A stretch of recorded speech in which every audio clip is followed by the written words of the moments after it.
భగవద్గీత 3వ అధ్యాయము కర్మయోగము నుంచి మనము నేర్చుకోవాల్సిందేంటి? పనిచేసిన ప్రతిసారి భయపడటం, విసుగు చెందడం ఎందుకు? కర్మయోగం ద్వారా ఆ సమస్యను పూర్తిగా పరిష్కరించుకోవచ్చు. ఇంతకీ కర్మయోగం అంటే ఏంటి?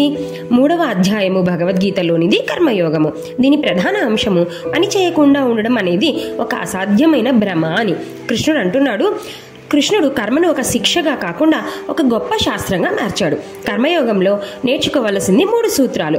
కర్మయోగం ఇచ్చే మొదటి పాఠం సోమరితనం ఒక భ్రమ. మీరు నిద్రపోతున్నప్పుడు కూడా శరీరం శ్వాసించడం, జీర్ణక్రియ వంటివి పని చేస్తూనే ఉంటాయి. అందుకే ఆ శక్తిని వృధా చేయకుండా లక్ష్యానికి ఉపయోగపడే గొప్ప పని వైపు మళ్లించండి అంటున్నాడు. 2వ పాఠం ఫలితాలను వదిలేయడం. పని చేయండి, కానీ దాని ఫలితంపై అధికారం మీది కాదు. కేవలం మీ ప్రయత్నంపై మాత్రమే దృష్టి పెట్టండి. ఫలితాన్ని వదిలేస్తే భయం మరియు విసుగు ఉండదు. 3వ పాఠం లక్ష్యం కోసం పని చేయండి. ఇదే లోక సంగ్రహం. మీరు కేవలం మీకోసం కాకుండా సమాజ శ్రేయస్సు కోసం పనిచేస్తున్నప్పుడు ఆ పనిలో ఆత్మసంతృప్తి మరియు నిజమైన నిబద్ధత ఏర్పడతాయి. ఈ జ్ఞానాన్ని పాటించడం అంటే ఆఫీస్ పనిలో జీతం గురించి కాకుండా నైపుణ్యాన్ని పెంచడం గురించని ఆలోచించండి. చదువులో మార్కుల గురించి కాకుండా కొత్త విషయాన్ని నేర్చడం గురించి ఆలోచించుకోండి.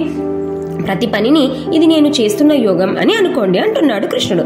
కర్మయోగం అనేది పని భారాన్ని కాదు, పనిలో శాంతిని నేర్పుతుంది. ఈ క్షణం నుంచి మీ కర్మను యోగంగా మార్చండి. శ్రీకృష్ణార్పణమస్తు.